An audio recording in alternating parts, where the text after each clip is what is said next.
Peace to the family. Welcome to Bonded by the Blade. It's been a long time since we've been here with the family, but we here to be strong for our family. So, this show is about brotherhood, it's about inspiration, it's about business, it's about commitment, it's about all those different things that we want to offer for our community. So, right now, today, our good Brother Sundiata, is not able to join us today.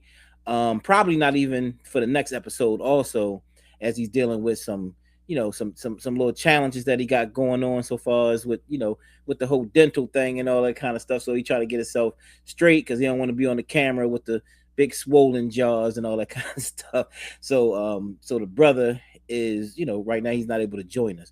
But what I'm going to do, and I guess it's divine, I'm going to take time out to give you the origins. Today, the show is the origins of Conscious Heads, and we call this Bonded by the Blade.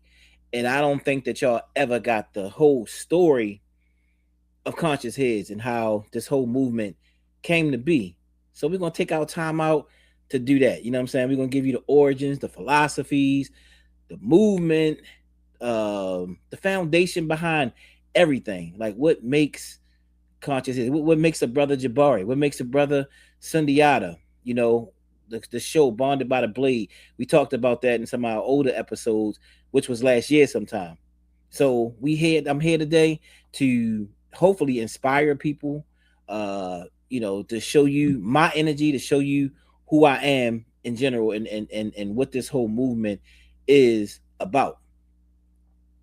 I would say that, when we first started off, and I'll just give you just a piece of my history and who I am.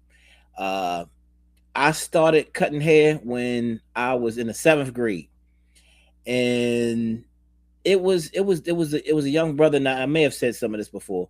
It was a young brother that was in my 7th grade class. His name was Brian, and I can remember Brian used to come in with the fresh high top fades, man. He's coming with the fresh high top. He used to come in, and it would seemingly, I didn't know nothing about blending and all that, with a nice shape up and all. And he cut a couple other people in the class. And I was inspired by that. I was also inspired by a brother around the way that would cut hair. It was a couple brothers who went on to actually work with me. But there was another brother who used to cut hair by the name of Dante, and he actually cut my name in the back of my head. I mean, sir, like my whole name in the back of my head. You know what I'm saying? And everybody thought that was so funny, especially like my father and my mother and everybody. Like, man, this dude got his name cut in the back of his head, and he actually, was a great artist. There was another brother, brother Andwele, who went on to work with us, and down the line, who was cutting hair around the neighborhood also. And he actually cut something in my head too. He cut a Mickey Mouse in the back of my head before, and this was all early on. So these are the people that inspired me to want to cut hair during that time. You know what I mean? For all the people that was actually doing it, I'm like, man, I want to do that. Like, for some reason I was inspired. Now, we didn't have no YouTube back then. There wasn't no YouTube that you can go on and you can learn. And I went to the barbershop, and I didn't go to the barbershop a whole lot, but I went to the barbershop enough. But that's not where I actually learned how to cut hair in general, from just from the barbershop.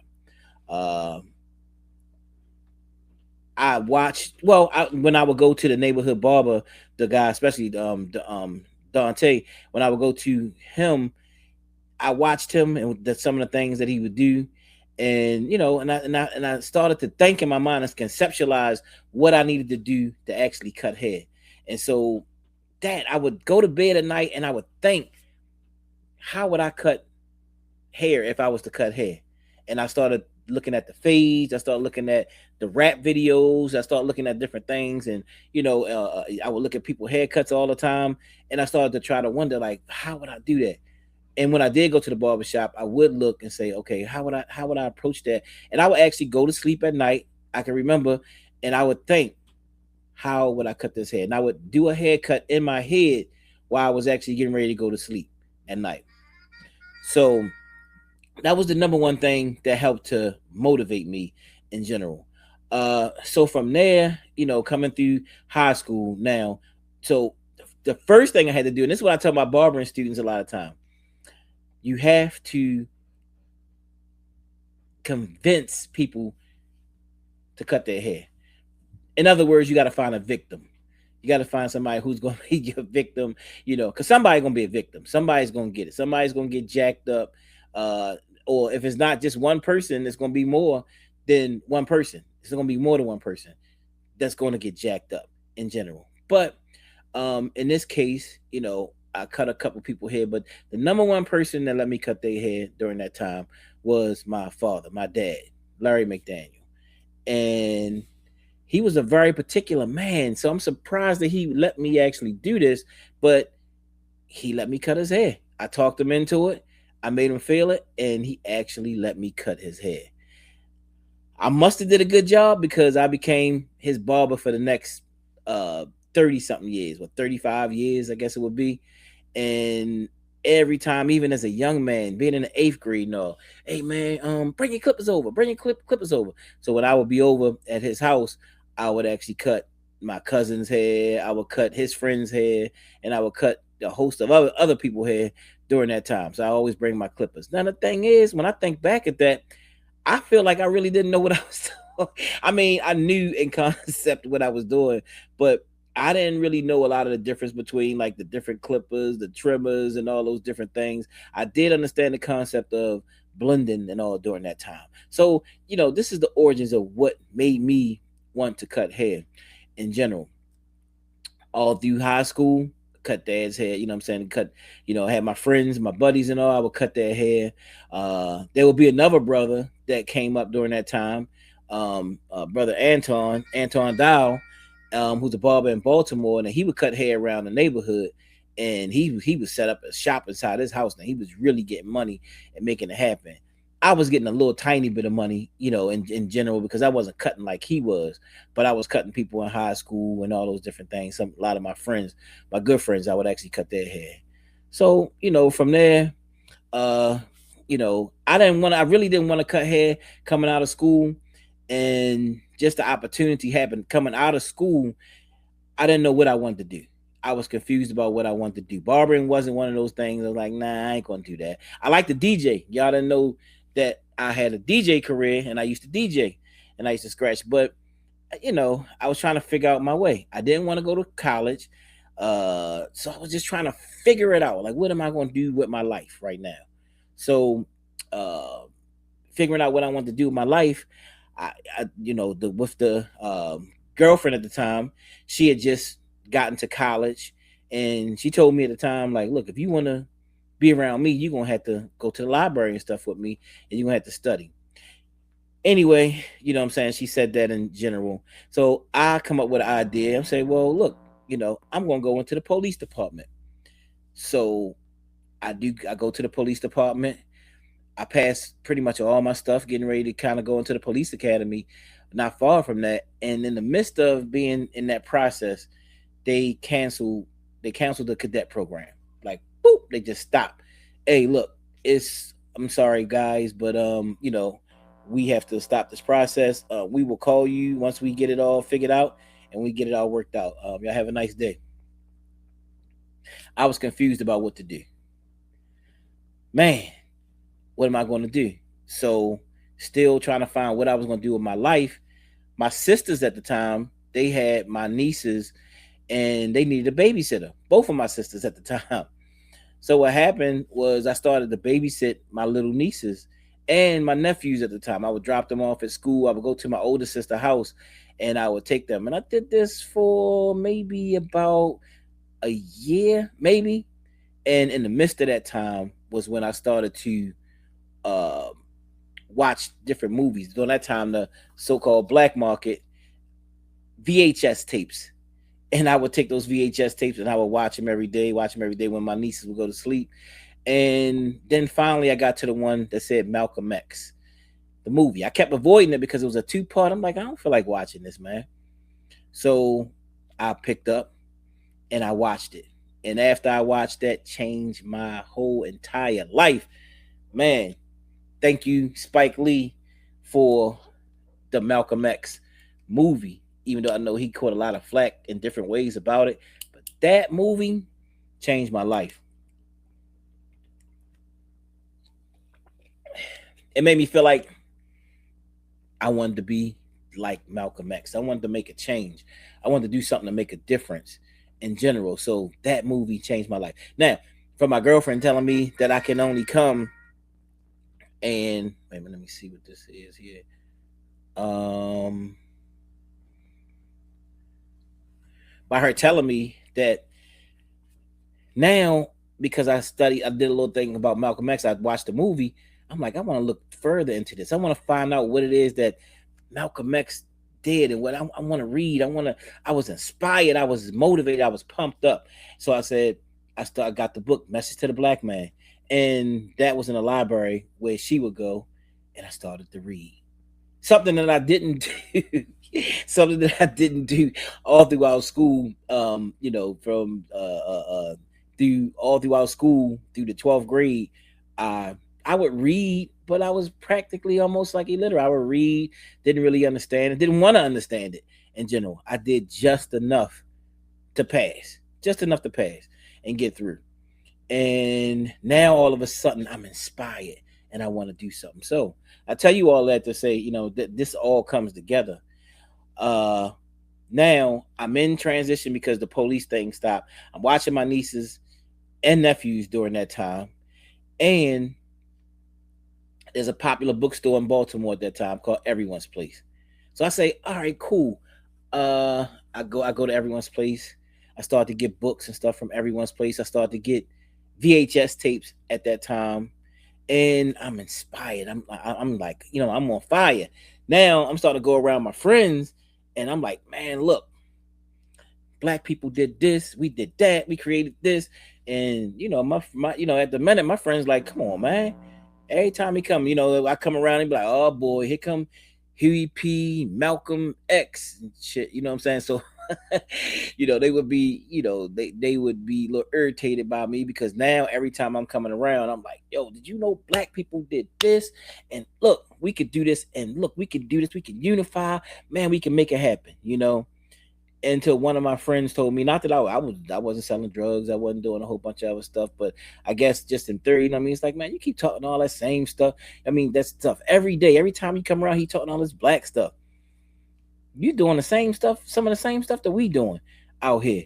You talking about the same stuff, And I thought about that, and I said, you're right, you're correct in saying that. And so I said, I'm gonna separate, and I'm gonna come back for my boys. I got to come back for my boys in general, So anyway, I'm working now. I joined a study group. It's a brother that I knew from when I was younger. So I joined his study group, and then while I'm in the study group, somebody calls me and asks me, "Hey, do you want to work at Everyone's Place?" Which is the mecca of black consciousness and all of that. So I join I get with Everyone's Place, and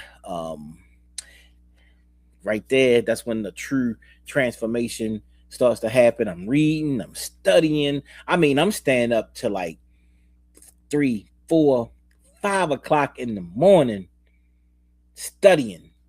I'm excited. I'm learning about who I am and where I come from and all of this stuff, you know what I'm saying? And now I'm starting to want to care about what I eat because I read the Honorable Elijah Muhammad book, How to Eat to Live. I'm reading that book. I'm reading Brother Tony Anthony Browder's book, From the Browder Files. And then I pick up a book and I get a dictionary by Dr. Ben called The African Origins of Major Western Religions. This book was so deep, man. The words were so big in there. So what I had to do, I had to use this handheld dictionary that I had. I'm going to show you a picture of that. This handheld dictionary that I had, that my mother had during that time. And I used that. And every word that came up on that page, I looked that word up and I had to figure out what it meant and I had to read it. I didn't understand words like economics and politics and all those different things, ancestors and all that stuff. I had to almost learn all of those different things. So I'm saying that I'm on fire. Now, I go to everyone's place. I'm working there, and then all of a sudden they say, police department calls me back. Hey, everything is back up and running for the cadet program. And at that time, I'm like, nah, I don't want to do it. No disrespect to anybody that's working in law. I got plenty of friends that's police officers and all. But at that time, I couldn't do it. My calling was somewhere else. And I heard the song KRS-One was out, and whoop whoop, that's the sound of the police, Black Cop, and all those different things was out. So I'm like, man, I can't really, get with that like that for me at that particular time. And so I didn't do it, and then I started working at everyone's place. From there, I started doing what we call Survivors Nation, which led to Reality Speaks, um, a lecture series where all the things that I was listening to and the people I was listening to, we said, man, from this right here, what we're gonna do, we're gonna take Reality Speaks and I'm gonna educate these people. And I formed with the organization with Survivors Nation with brother Simbi, and then after a while we bring in brother Sundiata and sister Latoya, brother Tyrone, and a lot of the other people that we would link with, and sister Tacola, and a lot of those people from early on, we would all link together and we started the group Survivors Nation Reality Speaks during that time. Now I tell you all of that to say, while I'm in everyone's places, this is what happens. Uh there's a guy that's coming through, but he's a barber. And then I come to find out that he's a master barber. So while I'm in there working in everyone's place, I find uh the guy. When he came in, I said, next time I'm gonna ask him about an apprenticeship for barbering because I need a skill or something. He came in one day and said, hey, can I go on the apprenticeship? And he said, hey, let's do it. That's how I started my professional barber career. Name was Mr. Leon, and got mad respect for him today. He's the foundation. He's my foundation for what's to be conscious heads and all those different things. I worked with him for over a year, about a year and a half, at True Cuts. That was at 2015 North Charles Street in Baltimore, my first barbershop. Uh, um, Big shout out to brother Rodney Bulls for even laying the foundation, and those who work with me, Dante, uh, um, Sister Masani, you know, yep, Nakai, Carla, what I mean, and all the crew that was with us during that time. And from there, he went through some struggles or whatever, and he was going to close down. And when he was going to close down the barbershop, uh, I started to look and say, hey, look, what I'm saying? Let me go and find somewhere to open up. Now it's crazy because I'm running around, and one of my man Peter Miller, during the time, God rest his soul, uh, he takes me around to all these different spots. So I'm out there looking at these different spots, and now Peter Miller takes me to 25th Street, and I go to 25th Street, and I see 25th Street with 219 East 25th Street, and I'm like, this is nice. This is nice. A week later, me and my mom, she driving, we just so happen to be riding past, and I said, hey mom, there's this one of the shops that I went to over one of the shops that I went to. And she said, oh, okay. And it was this Caucasian guy standing there. And I said, I wonder if he owned the shop. She said, you want to go over and see? So we pull over, we roll up, and like, hey, how you doing? I came over here the other day to look at this shop, and I'd be interested in renting it or whatever. Sure enough, mom wrote a check. You know what I'm saying? I remember it was a $700 check, but it was somebody living on the top floor, and then we had the two floors. Now we make this deal. I'm pumped and I'm motivated. Now, know this fact that I did not have a dime, no money going into this deal, but I'm doing community work with the organization and stuff. So we bringing lectures and stuff together, and people in the community starting to see a lot of the stuff that we actually doing. So I didn't have a dime. I go in here and we find out, when the first thing I do, I had a couple dollars. I mean, I had money here and there, some choppy money.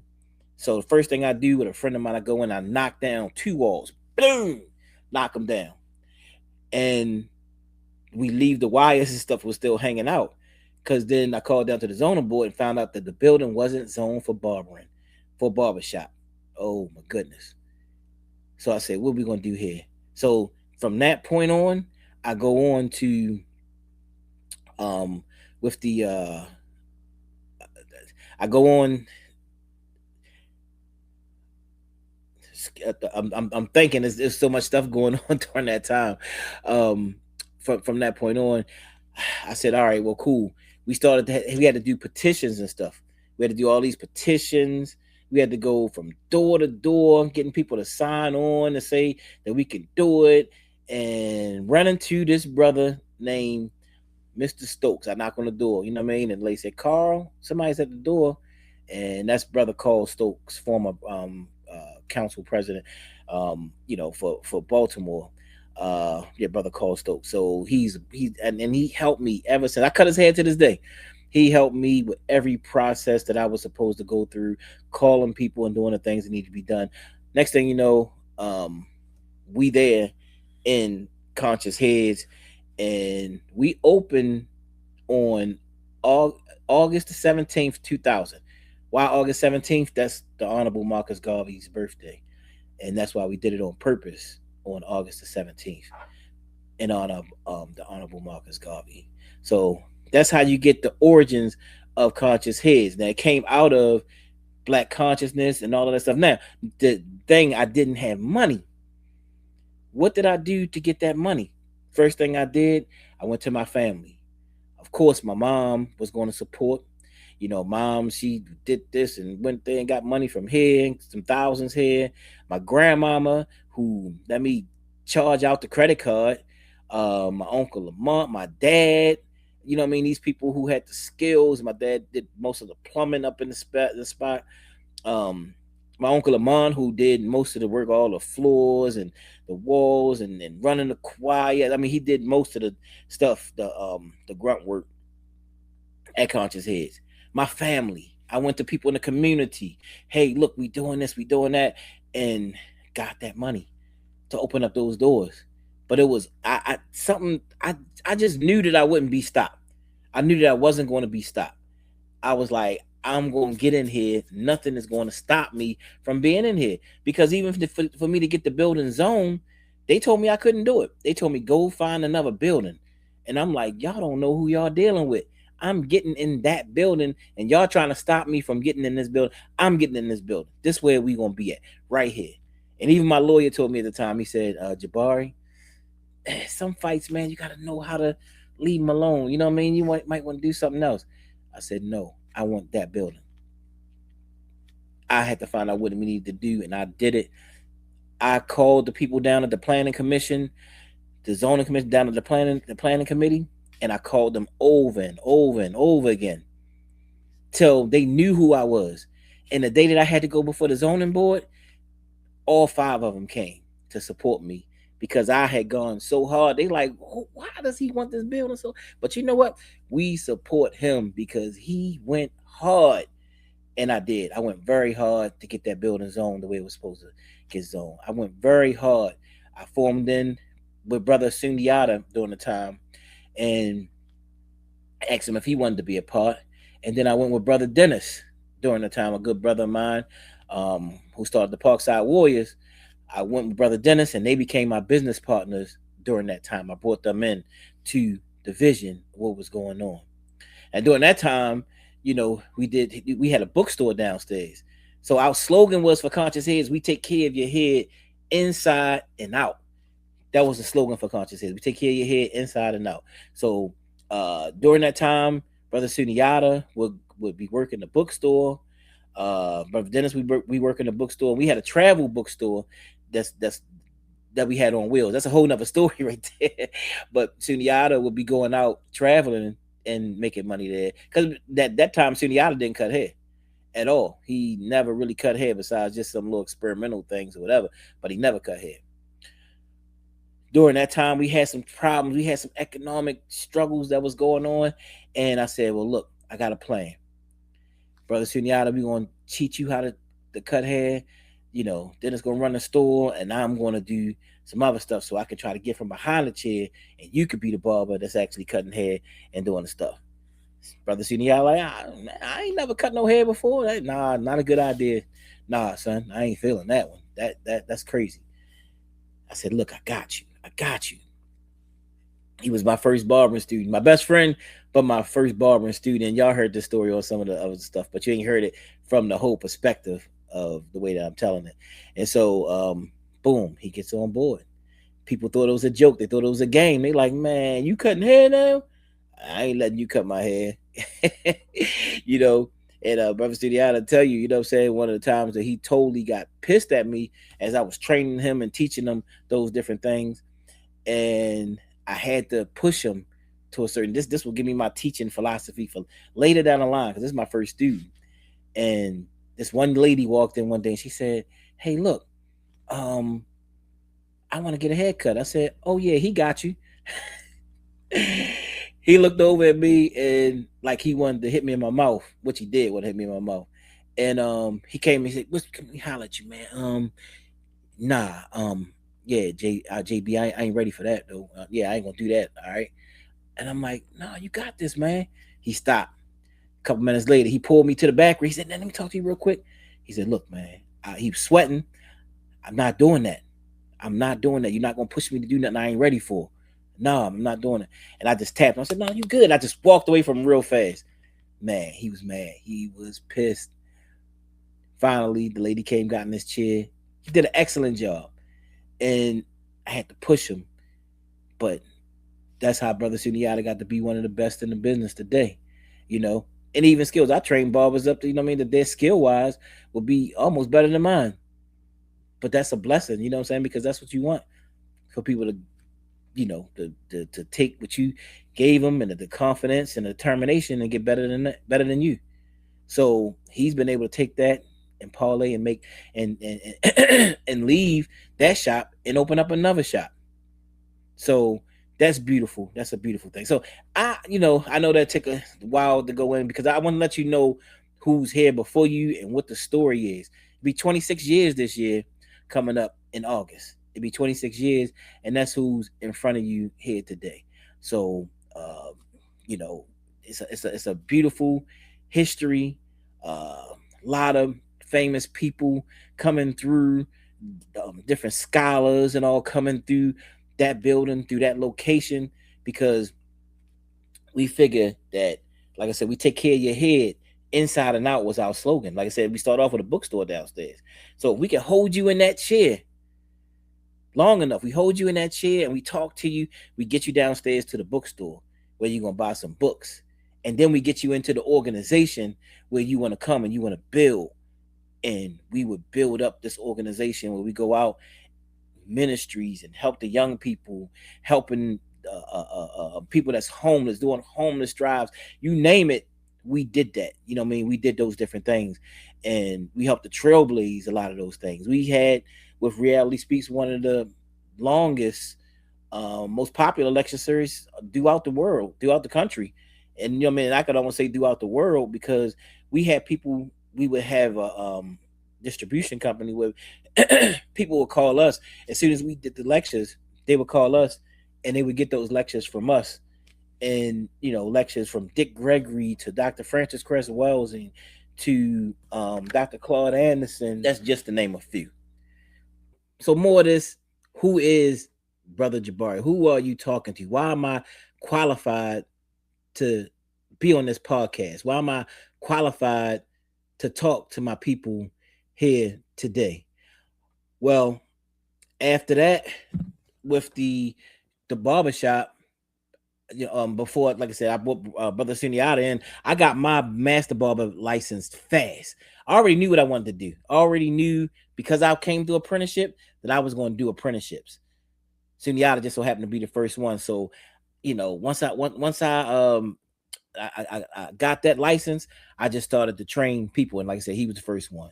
So from there, like I said, I wanted to step away for a while, but like I said, I've been a master barber now for, I guess, 25 years in the business. I've been a community activist for 30 years. I have, and I'm proud to say this, I have trained more barbers in the state of Maryland than anybody. I can't tell. I trained them and got licenses. I have 3 master barbers under me right now. Uh, 3 different master barbers. 2 of them have their own shops. Uh, I can't tell you how many licensed barbers that I have that's out here now out in the field, and I can't tell you how many people that I've trained that didn't get their license as of yet, because I'm still coming after y'all. Get your license, all right? So I've been an educator, I've been a mentor, I've been a builder, I've been, that's me, and all of this comes out of the teachings of Brother Malcolm X, the Honorable Elijah Muhammad, the Honorable Marcus Garvey, Amos Wilson, and I can go on and on for many of the people who Madam C.J. Walker. Uh, uh, uh, uh, it's just so many people who influenced my life and where I'm at today. And I have to, when I say that, I got to go back to my dad. You got to get somebody to cut their hair, to let them cut your hair. You got to make people believe in you. I was telling the brother the other day, you got, I had no money. And I did that throughout my life, you know what I mean? And I would know that I was going to get stuff done. And you got to make people believe in you. Grandma, I'm going to start this shop and I'm getting ready to make it happen. I'm so excited. And I made her be excited. But if you go to somebody and you say, I think I might try to open up a shop, and I think, or your first haircut, you go to somebody and you like, man, I've been in barbering school, but I'm learning a little bit. I might mess you up. Uh, you think I can cut your hair? Mm-mm. And I'm not saying lie to people. Don't go to people saying, "Yo, I'm nice. I'm nice with the cuts and all that kind of stuff." Don't do that either. But you got to make them feel. Look, I'm cutting hair. I'm in barbering school right now, and I'm training right now. And believe me, I'm trying to tell you, I might not be nice now, but I'm telling you, give me about 2, 3 times, I'm gonna be your barber. I want I want the spot. I want the spot to be your barber, and let them feel you. And when people feel you, they like, man, he got confidence. I don't care. You know what, man? Cut my hair. Here, cut my hair.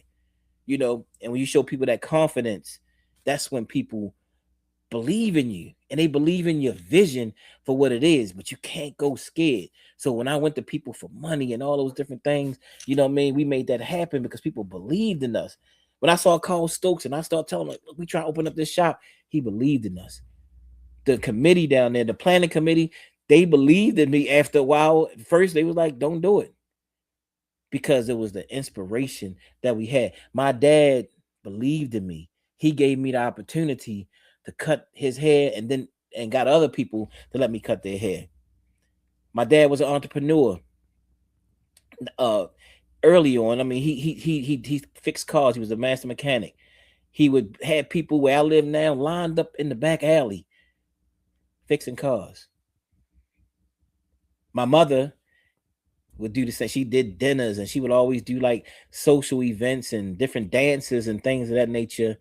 She actually cut hair first before, she used to cut it. She used to cut my grandfather hair.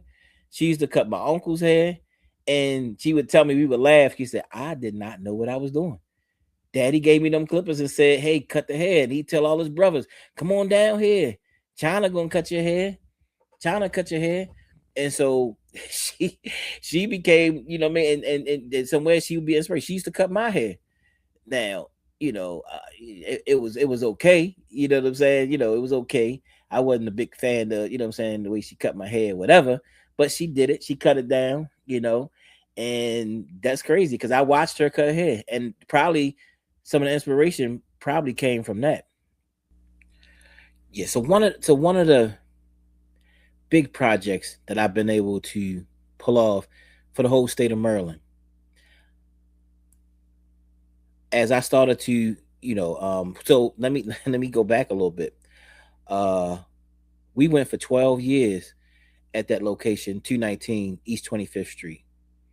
And the 12th year, 13, we actually went out of business at Conscious Heads. We went out of business. When I say we went out of business, everything gone.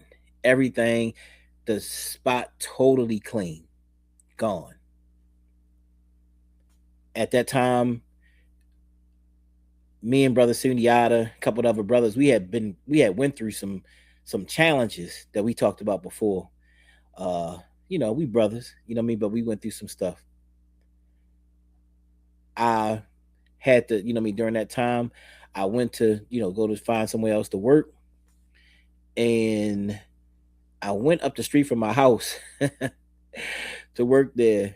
And when I went there, it was crazy. I only went there for like 2 days. I knew the thing with brother Sunyata was on the table, but I couldn't go there because we had beef during that time. And but it was on the table where they already told me that I could come. I went to work at this other place for 2 days, and somebody called me on the phone. I was sitting there. I remember it was a Friday. I answered the phone. Then I went outside. Then I went in my car. Then I drove home, and I said, I'm never going back there ever again. I called brother Sunyata. Yeah, is that deal still on the table for me to come? So now, after all of that, I had to humble myself and tuck my head. You know what I'm saying? You know what I mean? And walk past people who knew that Conscious Heads was the place where everybody came from. You know what I mean? I felt like and I'm like, man, now I got to go and work for them because of my situation, and I had to tuck my head. I had to humble myself and really go through that process. That was a very humbling experience. After about, I think it was 2 or 3 years, uh, the brother, that's another process. The brother, you know what I mean? Because early on, I owned the building, and then I had to sell a building. And when I sold the building, I sold it to a brother who's been a blessing in my life, because he only did it to really hold the building so I can buy it back. But things had gotten so crazy and out of hand, he had to sell it. That's why we had to leave. He was trying to, but he didn't. And after a couple years, he didn't sell it. And we met up, and he said, "Hey, you want to try to do this again?" Brother Sunyata and them was getting ready to move around the corner during that time. And first I was like, no, I was still hurt. I was hurt by having to leave and all that stuff. So then I said, you know what? No, let's go ahead and get us another run. So got back into the building. No money again. No money again. And called my clients, lined them up. I made a list of like 50 people.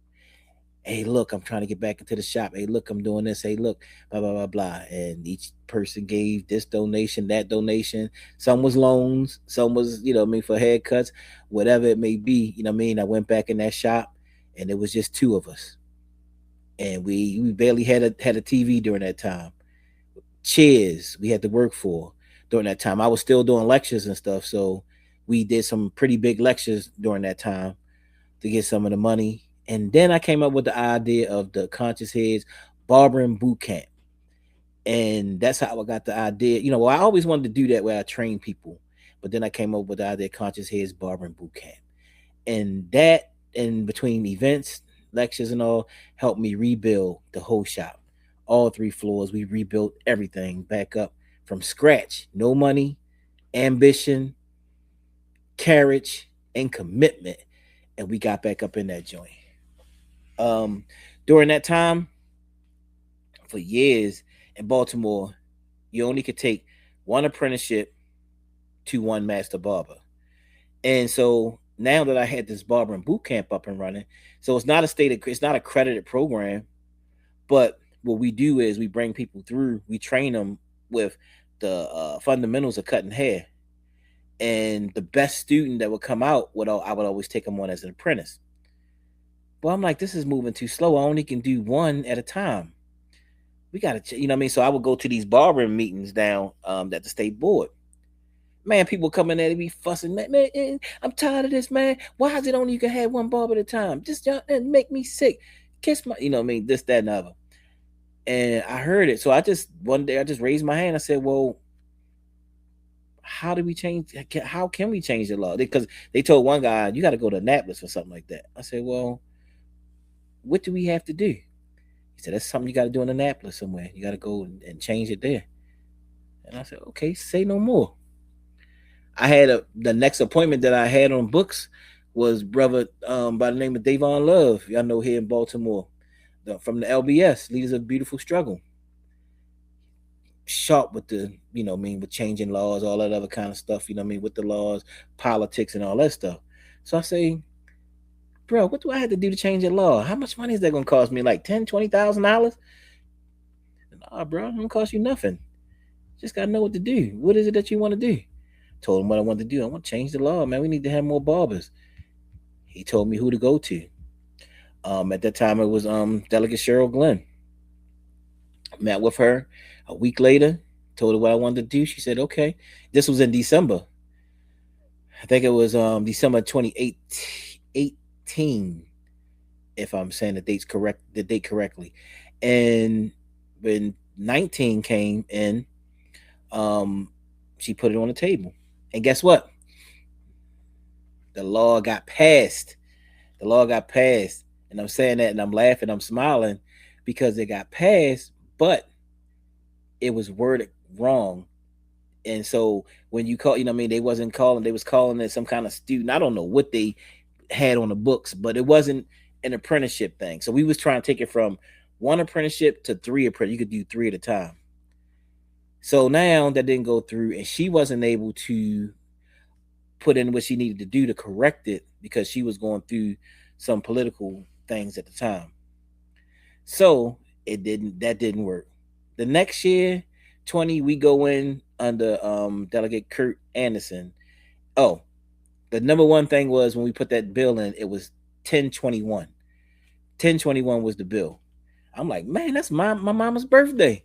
Like, okay, the bill is your birthday, because she really was on her birthday or whatever, right? We came back the next year, that was knocked off the table. Delegate Kurt Anderson had it under him, and we were going for the same thing. Now we had it worded right. We was ready to go on the floor. All right, let's go. Knocked off the table. Why? COVID happened. They knocked all of that stuff off the table. Now we go to 21, and we have Delegate Smith actually comes in. And Delegate Smith, she puts it in. We got all the wording correctly, everything. House Bill 1317 during that time it changed too. And boom, yeah, we got it together. And so, all of that, what I'm saying, like I said, my mom's birthday was 1021. Now, we didn't, back in 1021, back when and 19 didn't get it done. But however, the bill still went in effect 1021 because the bills normally go in effect in October. So the bill went in effect in October 2021. So it still was, 1021 when the bill actually went in effect. Which I thought was a beautiful thing, very spiritual, whatever. My mom was still living during that time, So that was a beautiful thing that happened. We got that bill passed, man. That's for the whole state of Maryland.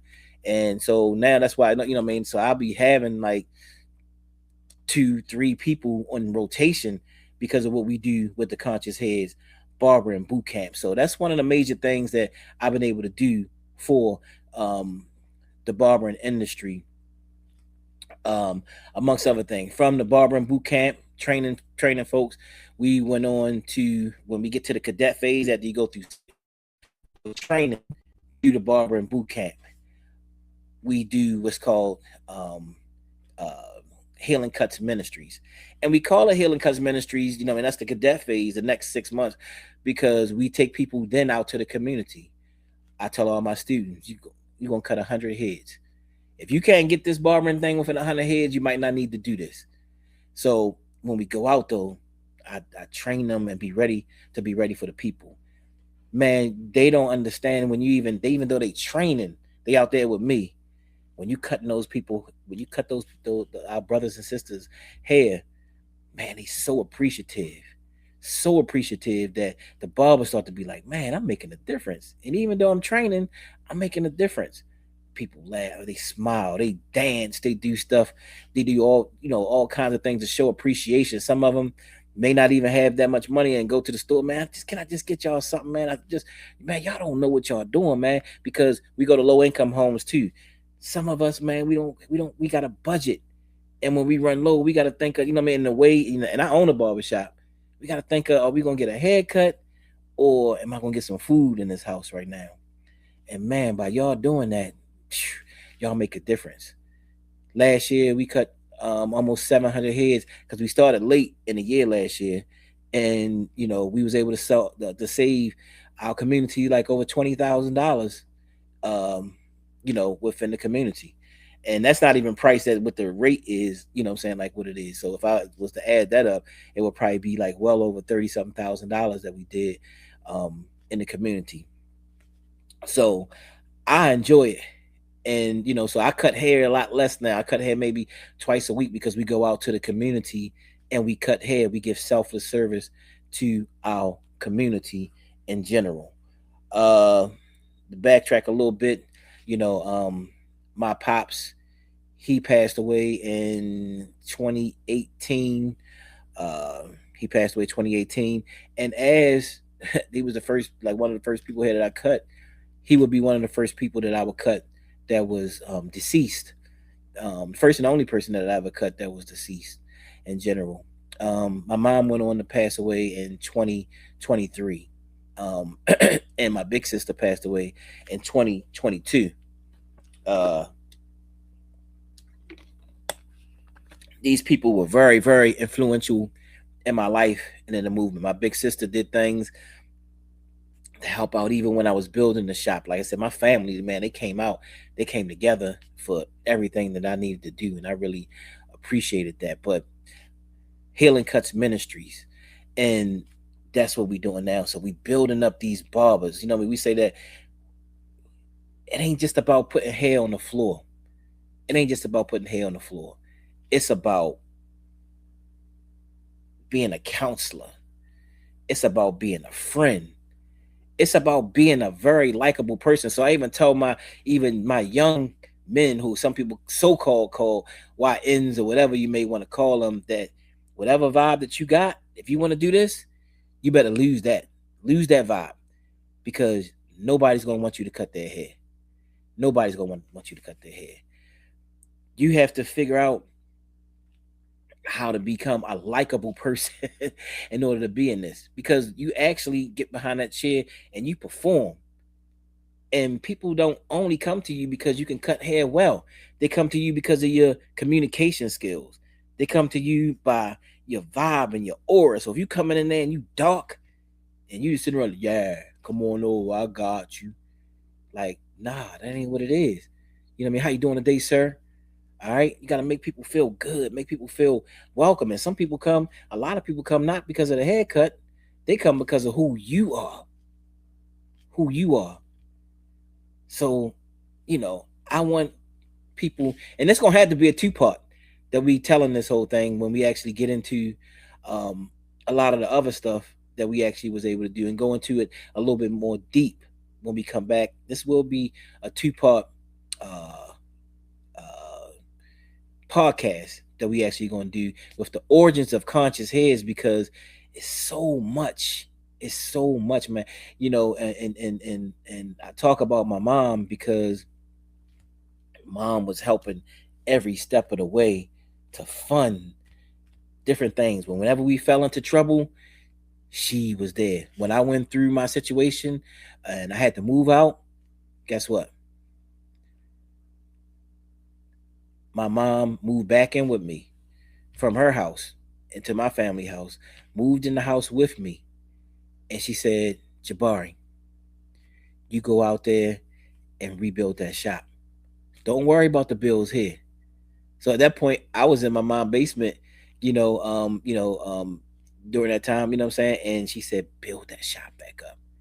And that's what I did. I went back out and I mustered up the energy and I rebuilt that shop. You know, we worked together. We was like, you know what I'm saying? She was she's my mama. She was my Elijah Muhammad. She was she was that inspiration. She taught me how to be kind to people, which is why when I go out to do Healing Cuts Ministries, I love it so much because I get to see people heal. I get to see how healing works through the art of the clippers, giving back, giving money. My mom always gave to everybody. So when I'm in here and I see these people in certain places and they're in wheelchairs and some of them got limbs cut off and they going through certain things and all those different things, man, I think the healing, I might get more of the healing than some of the people do from getting the cuts.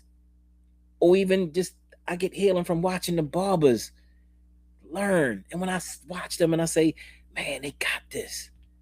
They getting this, you know what I'm saying? You know what I mean? So legacy, because right now I'm raising up the next level of barbers out here for the Tubman City, what you call Baltimore Tubman City.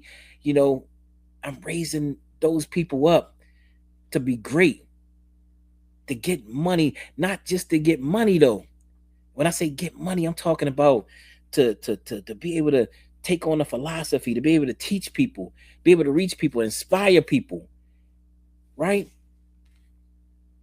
To give information for inspiration for the purpose of elevation is what we trying to raise up our community on now. So this is what I'm teaching my young barbers.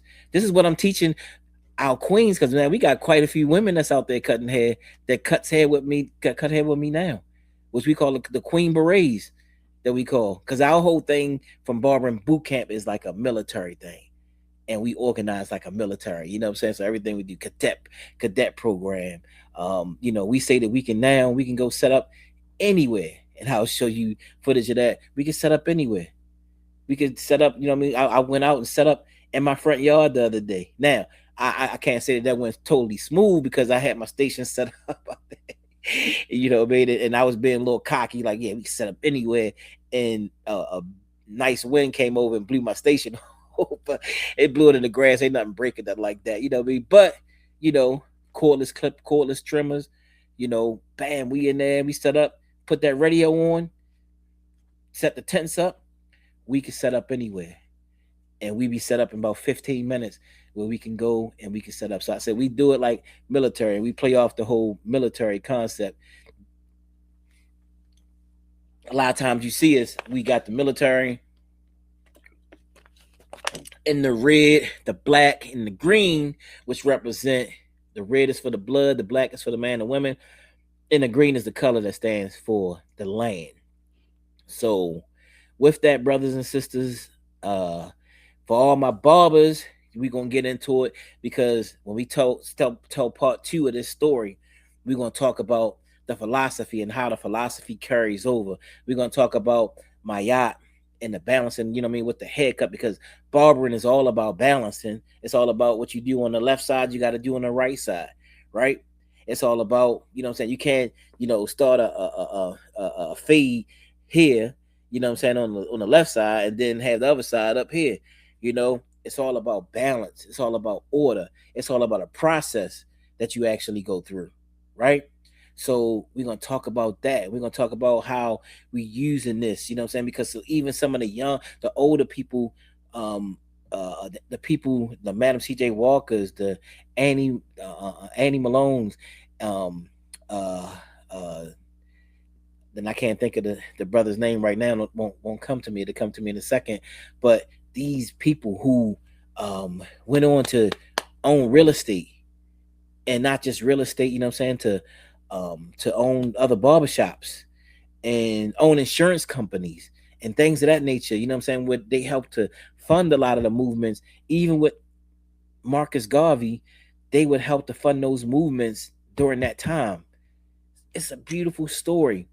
And my goal and objective is to be able to leave that legacy with a lot of people, so that, even after I'm gone, that this legacy lives on. I've been honored for 2 of my daughters to be able to work in my shop.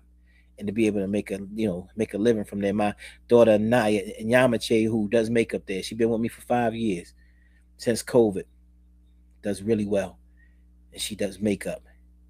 And then I have the honor for my 20-year-old daughter, who'll be 21 soon, to work with me every day with the Barbering Boot Camp and Healing Cuts Ministries. And it's an honor to have my daughter there by my side, learning the game, learning every aspect. So we get into the rest of this right here, but we hope we've been able to inspire you, to tell you that I don't care if you believe in yourself, and that's the thing. Just like the movie The Matrix, when Neo kept going back to the Oracle, and he said, "Am I the one?" And she said, "No, you're not."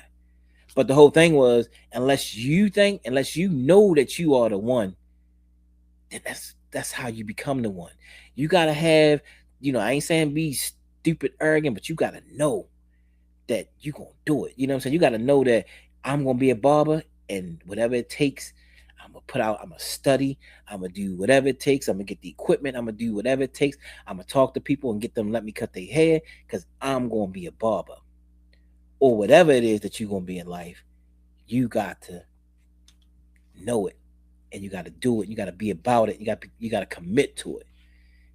And with that being said, this is Bonded by the Blade. This is Brother Jabari, Master Barber Jabari, your brother. And I hope I said some things to inspire you today. Peace.